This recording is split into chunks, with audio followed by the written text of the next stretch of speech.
സത്യസുവിശേഷമാണ്. ആ സുവിശേഷം അറിയിക്കുന്നവരുടെ കാലുകളത്ത്. അങ്ങനെയാണെങ്കിൽ ഈ സത്യസുവിശേഷവുമായി ഞങ്ങൾ ഈ മണ്ണിൽ പാദം പതിക്കുമ്പോൾ ഈ ദേശം അനുഗ്രഹിക്കപ്പെട്ടിരിക്കുന്നു. യാതൊരു സംശയം വേണ്ട, ഈ ദേശം അനുഗ്രഹിക്കപ്പെട്ടിരിക്കുന്നു. കർത്താവിന്റെ ദാസന്മാരായ ഞങ്ങൾ ഈ ഭൂമിയിൽ പാദം ചവിട്ടി ഇവിടെ നിന്ന് സുവിശേഷം വിളിച്ചു പറയുമ്പോൾ ഈ ദേശത്തിന്റെ നിവാസികൾ അനുഗ്രഹിക്കപ്പെട്ടിരിക്കുന്നു. ഇനി ആർക്കെങ്കിലും ഞങ്ങൾക്ക് ഈ അനുഗ്രഹം വേണ്ട എന്ന് പറഞ്ഞെങ്കിൽ മാത്രമേ അത് നിങ്ങളിൽ നിന്ന് വിട്ടുപോകുകയുള്ളൂ. അവൻ കർത്താവിന്റെ വചനം പിന്നെയും പറയുന്നു, അവൻ സ്തോത്രം ഹല്ലേലൂയ, ഒരു ദേശത്ത് ഒരു ഭവനത്തിലോ ചെന്ന് സുവിശേഷം അറിയിക്കുമ്പോൾ അവൻ സ്തോത്രം ആരെങ്കിലും നിങ്ങളെ കൈക്കൊണ്ടില്ലെങ്കിൽ അവിടെ നിങ്ങളുടെ കാലിലെ പൊടി തട്ടിയിട്ടുകൊള്ളണം. അപ്പൊ ഇത് ഈ ദേശത്തിലെ മുഴുവൻ ആളുകൾക്കും വേണ്ടിയാണ്.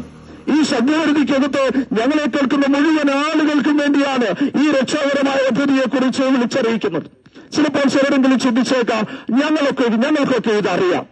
നിങ്ങളിപ്പോ പുതിയതായിട്ട് കൊണ്ടുവന്നൊന്നും കേൾപ്പിക്കേണ്ട കാര്യമില്ല, ഞങ്ങൾക്കൊക്കെ ഇതറിയാം.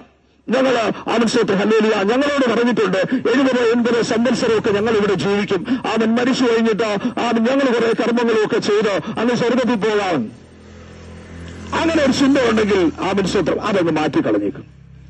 ഞാനൊരു കഥയിലൂടെ ഈ ദേശത്തിന് ജനത്തോട് പറയും, ഞാനൊരു കൃഷിക്കാരനാണ്. കൃഷിയൊക്കെ ചെയ്യാൻ എനിക്ക് വളരെ